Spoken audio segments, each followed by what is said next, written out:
இருப்பார். யாரோட இருப்பாரு? என்னோட இருப்பார். சரி, அவர் என்னோட இருப்பார். என்னோட இருப்பார் சொல்லுங்க. என்னோட இருப்பார். சிலருக்கு சொல்ல வரமாட்டேங்க. அவங்க கிட்ட இருக்க மாட்டார், சத்தியமா இருக்க மாட்டார். நீங்க சொன்னாதான் அவர் உள்ள வருவார். உங்களுக்கு தெரியாது. எம்மாவு சீஷர்கள் உங்களுக்கு தெரியும். அவங்க 2 பேரும் நடந்து போயிட்டு இருக்கும்போது வயிறு பச்சிருச்சு. சோத்து பட்டணத்தை பிரிச்சாச்சு. சொல்லுங்க, சோத்து பட்டணத்தை பிரிச்சாச்சு. பிரிச்சாச்சா? அங்கே உள்ள என்ன இருந்துச்சு? அப்பா இருந்தது. ஆமா, எல்லாத்தையும் அப்பந்தான் இருந்தது. அப்பா இருந்தது. ஏசுனாரு அது வரைக்கும் கூட பேசிக்கிட்டு போனாரு. இவங்க சோத்து பட்டணத்தை எடுத்த உடனேயே அப்படின்ட்டு எங்க எப்படி போயிட்டாரு?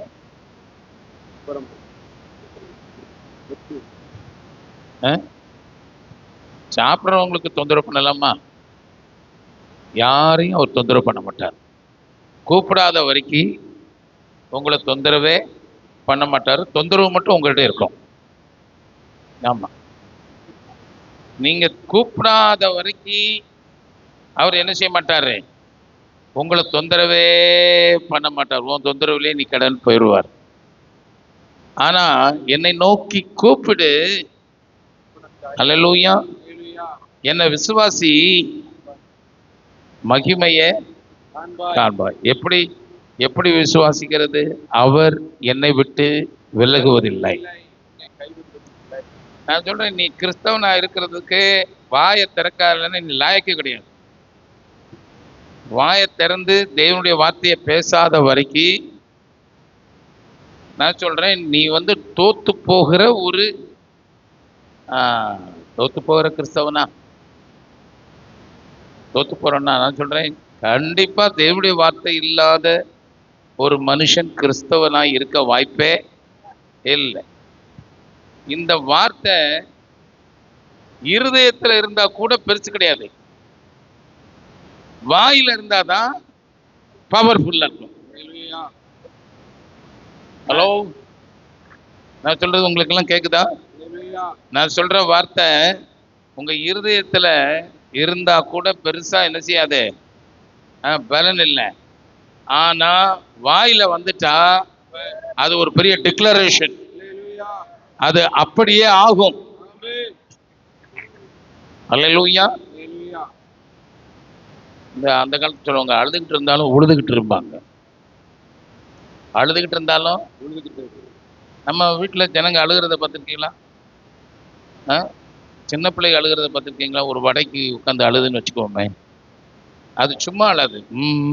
வடை வேணும், என்னன்னு சொல்லும், வடைய கொடு. அது கூட புத்தியா பேசும். இங்க நம்ம ஆட்கள் சிலர் நினைச்சுவாங்கன்னா, எதுக்கு அழுகிற? எங்க வீட்டுல எல்லாம் இப்படியா மௌனமா அழுதுகிட்டு இருக்கிறத பார்த்த உடனே எதுக்கு அழுகிற எதுக்கு அழுகுன்னு கேட்பாங்க. 4 வச்சா சொல்லிட்டு போறான். ஏன் அழுகும்போது அழுதுகிட்டு இருந்தா அப்புறம் ஒரு 4 மிதி விழும். அழுக சத்தம், ஆமா, பிறகு இன்னும் பெரிய சத்தமா வந்துடும். நான் சொல்றேன், அழுக சத்தம் வேணுமா, ஒரு ஆர்ப்பரிப்பு வேணுமா? அப்ப சொல்லுங்க, நீ படிச்ச கொம்பனார் வேணாலும் இருந்துட்டு போ, அல்லேலூயா, டிகிரி முடிச்ச கட்டிக்காரியா வேணாலும் இருந்துட்டு போ, ஆனா என்னத்தை பேசு, தேவனுடைய வார்த்தைய. அதுக்கு தான் உபாகமத்துல ஆண்டவர் சொன்னாரு, உன்னை நான் சிறுமைப்படுத்தினேன், பசியினால வருத்தி விட்டேன். ஏன்? இது கர்த்தர் கொடுக்கிறது. ஏன் அப்படின்னா, மனுஷன் அப்பத்தினால மாத்திரம், நீ சோறு சாப்பிட்டீன்னா உன் நகம் வளரும், நல்லா என்ன செய்வேன், குண்டு குண்டுன்னு வந்துடுவேன், எல்லாம் அழகா வந்துடும். நீ சோறு சாப்பிட்டீங்கன்னா நல்லா அழகா வந்துடுவேன். சிலர் சோறு சாப்பிடுதோ சாப்பிட மாட்டேங்கோ. சிலரை பார்த்தா வீட்டில் சோறு போடுவாங்களோ மாட்டாங்களோன்னு தெரியுது.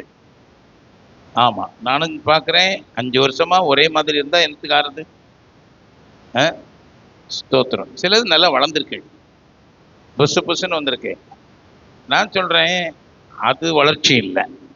அல்லேலூயா. சாப்பிட்டு சாப்பிட்டு வளர்றது வளர்ச்சி இல்லை. ஆண்டவர் சொல்றாரு, மனுஷன் தேவனுடைய வாயிலிருந்து புறப்படுகிற ஒரு வார்த்தையினாலும் ஒவ்வொரு வார்த்தையினாலும் பிழைப்பான். அவன் வாழுவான். ஹல்லேலூயா. அல்லேலூயா. ஆமென். ஆமா, நான் வார்த்தையை பேச மாட்டேன் அப்படின்னா நீ வாழ மாட்டேன்னு சொல்ற மாதிரி அர்த்தம். சொல்லுங்க, தேவனுடைய வார்த்தையிலே ஜீவன் இருக்கிறது. ஆமென். நான் சொல்லும் வசனங்கள் ஆவியாகவும் உண்மையோ. இருக்கிறது. ஆமென். ஹல்லேலூயா. விசுவாசிக்கிறீங்களா? அதுக்குள்ள ஆவியும் ஜீவனும் இருக்குன்னா என்ன அர்த்தம்னா, என்ன அர்த்தம் அப்படின்னா, அது உனக்கு ஒரு ஆவியை கொடுக்கும், உன் ஜீவன் பலப்படும்படி செய்யும். ஆமென். கரெக்டா தேவ சாயலாகவும் தேவனுடைய ரூபத்தின்படி நாம சிருஷ்டிக்கப்பட்டிருக்கிறோம். ஆமென். யாரெல்லாம் விசுவாசிக்கிறீங்க? ஹல்லேலூயா. ஆகையினால தேவனுடைய வார்த்தை இருக்கு பாத்தீங்களா, வார்த்தை தான் தேவன். ஆமென். அல்லேலூயா. ஹல்லேலூயா. அந்த வார்த்தை தான் உங்க ஜீவனோட கனெக்ஷன் ஆகிறதுக்கு ஒரே டிஎன்ஏல இருக்கு, அது ஒரே ரத்த குரூப்ல இருக்கு. அல்லேலூயா. அந்த வார்த்தை தான் உன்னோட ஜாயிண்ட் ஆகும். அந்த வார்த்தை தான் உனக்குள்ள ஒரு வளர்ச்சியை கொண்டு வரும். ஹல்லேலூயா. தேவனும் நானும் ஒன்றாய். ஆமா ஒரே ஜாதி. ஆமென். ஹல்லேலூயா. ஒரே ஒரே ஜாதியா? ஒரே ஜாதி. எங்க கொஞ்சம் சொல்லுங்க. நானும் தேவனும் நானும் தேவனும் ஒரே ஜாதி. ஒரே ஜாதி. அவர் தேவன், தேவன், நான் அவருடைய பிள்ளை. நான் அவருடைய பிள்ளை. அல்லேலூயா. ஹல்லேலூயா. பிள்ளை வேற சாதி, அப்பா வேற சாதி. இல்ல. இல்லையா? பிள்ளை பிள்ளை ஒரு ஜாதி, அப்பா ஒரு ஜாதியா இருக்குமா எங்கேயாச்சும்? இருக்காது. அப்பா என்ன ஜாதியோ அந்த ஜாதி தான் பிள்ளையும். ஆமென். அல்லேலூயா. ஹல்லேலூயா. சொல்லுங்க, நானும் தேவ ரகமா இருக்கிறேன். நானும் தேவரகமா இருக்கேன். ஆமா, உங்களுக்கு தெரியுதோ தெரியலையோ, ஆனா நீங்கள் தேவ ரகமா இருக்கிறதுனால தான் தேவனுடைய வார்த்தை ஆவியிலையும் ஜீவனிலையும் போய் ஒரு சக்தியாய் உள்ள உட்காருது. அது உட்காருது.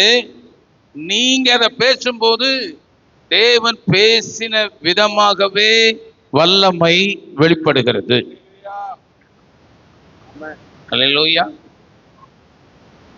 ஏன்னா நம்ம நம்ம ஏட்டி பூட்டி நிறைய பேசுவோம், விளங்குதா? நம்ம கிளவி பேச்சுன்னு பைபிளில் இருக்கு, கிளவி பேச்சு. இந்த காலத்துல சின்ன பிள்ளைகளே கிளவி மாதிரி பேசுதுங்க. என்னப்பா? ஆமா, இங்க பாருங்க, அமைதி அமைதி அமைதி அமைதி பூங்காதான். அப்புறம் போய் வீட்டில் போன உடனே தான் ஓயாம பேசாது கிளவி மாதிரி அப்படின்னு சொல்லுவாங்களா? அப்படின்னு சொல்லுவாங்க. அல்லேலூயா. இந்த கிளவி பேச்செல்லாம் உங்களை பேச சொல்லலை, வேதம் அப்படி சொல்லுது, கிளவி பேச்ச பேசாதே. கிளவி பேச்ச பேசாத. ஆமா பேசாத. யார் பேச்ச பேசு? நீ தேவனுடைய பேச்ச பேசு. அவர் வார்த்தையினாலேயே நீ பேச வேண்டும். ஹல்லேலூயா. அல்லேலூயா. ஆமென். தேவனுடைய வார்த்தை மாம்சமாகி கிருபையும் சத்தியமும் நிறைந்தவராய் நமக்குள்ளே வாசம் செய்கிறார். வாசம் பண்ணார். தேவனுடைய வார்த்தைக்கு என்ன ரூபம் வேணாலும் எடுக்க முடியும். அல்லேலூயா. ஹல்லேலூயா. ஆனா எந்த ரூபம் எடுத்தாலும் அது வல்லமையை இழக்காது. ஹல்லேலூயா. விளங்குதா உங்களுக்கு? அல்லேலூயா. ஹல்லேலூயா. லேசா அம்மா அங்க கேளுமா, 2 பேர் போறாங்க. ஆமா, கூட யார் போறீங்களா? போங்க. வார்த்தை சொல்ல ஆரம்பிச்ச உடனே ஆமென். ஹல்லேலூயா. அல்லேலூயா. ஹல்லேலூயா. ஆமா, நான் பிரசங்கிக்கிற அந்த வார்த்தைகள் ஆவியாகவும் ஜீவனுமாக இருக்கிறது. அந்த அந்த வார்த்தை மாம்சமாகி கிருபையும் சத்தியமும் நிறைந்தவராக நமக்குள்ளே வாசம் பண்ணினார். அல்லேலூயா. ஹalleluya. வார்த்தை எப்படி வேணாலும் மாறும். சொல்லுங்க, வார்த்தை பைசாவா மாறுமா? பைசாவா மாறுமா? துட்டா மாறுமா? ஏன்?